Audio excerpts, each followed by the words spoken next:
Monsieur Jacquier, bonjour. Dites-moi, j'ai rencontré hier donc une personne qui travaille au ministère du Burkina Faso qui m'expliquait comment évoluer la sécurité sociale entre guillemets dans son pays, c'est-à-dire comment on pouvait demain imaginer de faire de la protection sociale des gens. Ça m'a paru... Elle n'est pas battue d'avance parce qu'elle est très optimiste, mais en même temps ça me paraissait très compliqué. Je crois que vous pouvez apporter des éclairages là-dessus, me dire comment au sud... Comment ça peut évoluer au sud demain de faire de la protection sociale?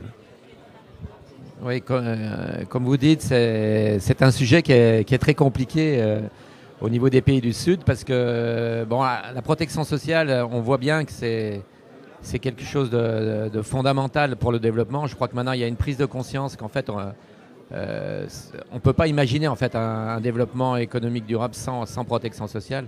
Mais en même temps, on voit que c'est compliqué puisque actuellement, il n'y a que 20% de la population mondiale qui bénéficie d'une protection sociale. Et c'est vrai que ça avait été très négligé jusqu'à présent dans les politiques de développement, de lutte contre la pauvreté. On pensait que la protection sociale, c'était un peu un luxe pour les pays riches. Ça serait plus tard. Ouais, que ça serait pour plus tard. Voilà. Et maintenant, je crois qu'il y a une prise de conscience qu'en fait, il faut le faire et il faut le faire tout de suite et que c'est possible. Et que c'est pas un coût, en fait, c'est plutôt un investissement rentable en matière de développement. Donc c'est intéressant de voir qu'il y a un certain nombre de pays qui sont en train d'avancer, surtout en Asie, je dirais, et en Amérique latine. Il y a des pays qui ont fait des progrès énormes. Dans le contexte de l'Afrique de l'Ouest, c'est plus compliqué parce qu'effectivement, malgré tout, ça demande quand même des financements importants. Et ça demande aussi de mettre en œuvre des mécanismes de solidarité. Parce qu'on voit qu'on arrive à... C'est la seule solution en fait. Et oui, c'est la seule solution. Ouais. On ne peut avoir une couverture universelle que si, quelque part, on organise la solidarité entre les plus riches et les moins riches, mais aussi entre les jeunes et les vieux, et puis entre les bien portants et... Ouais, mais ça, c'est un problème aussi occidental en fait. Oui, c'est un problème qui se pose partout. Mais si on a pu, dans nos pays, aller progressivement vers une couverture universelle, c'est par la mise en œuvre de ces mécanismes-là, qu'il faut d'ailleurs préserver, parce que c'est quelque chose qui n'est jamais vraiment acquis, etc. Ouais. Mais dans un pays comme le Burkina, où vous avez 80, voire 90% de pauvres, c'est quand même assez difficile de faire payer uniquement 10% et imaginer que ça va couvrir tout le monde, même avec un paquet de base, etc. Donc c'est là qu'on voit que c'est un peu compliqué, mais je pense que c'est possible. Ce qu'on est en train de faire, notamment par exemple au Sénégal, où il y a une vraie avancée, où ils essayent de mettre en place une assurance maladie pour l'ensemble des agriculteurs, un système national. Donc en étant très, très pragmatique, on est arrivé à chiffrer un paquet de base, de services de base, mais vraiment de base, mais qui permet quand même... un minimum quoi. Ouais, minimum, mais on s'aperçoit d'après l'OMS, avec ce paquet-là, déjà on traite 80% des problèmes. Donc c'est quand même pas négligeable. De toute façon, sur l'Afrique subéquatoriale, en plus, ils ont des problèmes typiques qui sont la malaria par exemple, qu'il faut bien au moins régler ça quoi. Et on s'aperçoit qu'avec, on parle de 15 à 20 euros par an, par personne. Donc c'est quand même pas non plus des sommes... Alors c'est beaucoup pour le Sénégal ou pour le Burkina. Mais en même temps, on voit que c'est quand même, à l'échelle internationale, ça devrait pouvoir se résoudre. Donc ce qu'il faut, c'est qu'on fasse des montages financiers.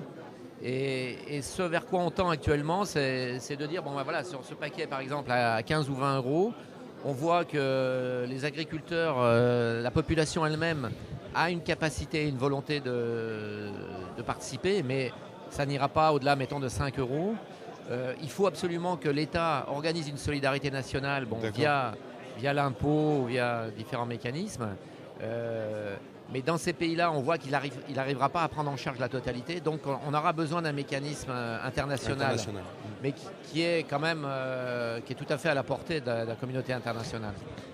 Parce que je crois que ça a déjà été réalisé notamment en Colombie, alors je ne sais pas si c'est le mécanisme international qui a fait que ça fonctionne, mais en Colombie où on était quand même parti de très bas, on arrive aujourd'hui à une vraie protection sociale. Voilà, en Colombie c'est tout à fait exemplaire, mais évidemment le contexte est un petit peu différent par rapport au Burkina, parce que là on est dans un pays, disons, un peu à revenu intermédiaire, et où les pauvres représentent seulement la moitié de la population, entre guillemets, et non pas 80%. Donc là, ils ont pu organiser, parce qu'il y a une vraie volonté politique, ils ont organisé un système subventionné pour les pauvres qui leur a permis de couvrir pratiquement la totalité. Il y a 26 millions de pauvres et aujourd'hui, il y a 20 millions de pauvres qui sont assurés par le régime subventionné avec des taxes sur les hydrocarbures, sur la loterie nationale, etc. Donc c'est pas de la solidarité en fait, c'est l'État qui subventionne en prenant de l'argent ailleurs. Oui, bon, c'est toujours c'est une forme de redistribution. Oui. Voilà. Mais je cotise pas pour ma protection en cotisant pour celle des autres. Alors un tout petit peu quand même, parce qu'ils ont deux systèmes. Ils ont le système subventionné et ils ont le système pour le secteur formel. C'est-à-dire les 50% qui sont dans l'économie formelle, eux, ils ont leur propre système, qui est un système un peu comme on a en France, c'est-à-dire avec des cotisations employeurs et salariés. Donc ils cotisent 12% du salaire. Et 2% sont prélevés de ce régime-là et subventionnent le régime des pauvres. Donc il y a un petit peu de solidarité déjà au niveau des cotisations. Mais comme ça ne suffit pas, donc après ils complètent avec des taxes, qui est une forme de redistribution au niveau de l'État. En Uruguay actuellement aussi, ils ont monté un système où en fait l'organisme qui finance la protection sociale est celui qui collecte l'impôt aussi. Donc ils ont tout regroupé. Et ils prélèvent actuellement 13% du produit intérieur brut et ils redistribuent. Et avec ça, ils font une couverture universelle. Donc on voit que c'est possible. Il y a des pays qui font des progrès.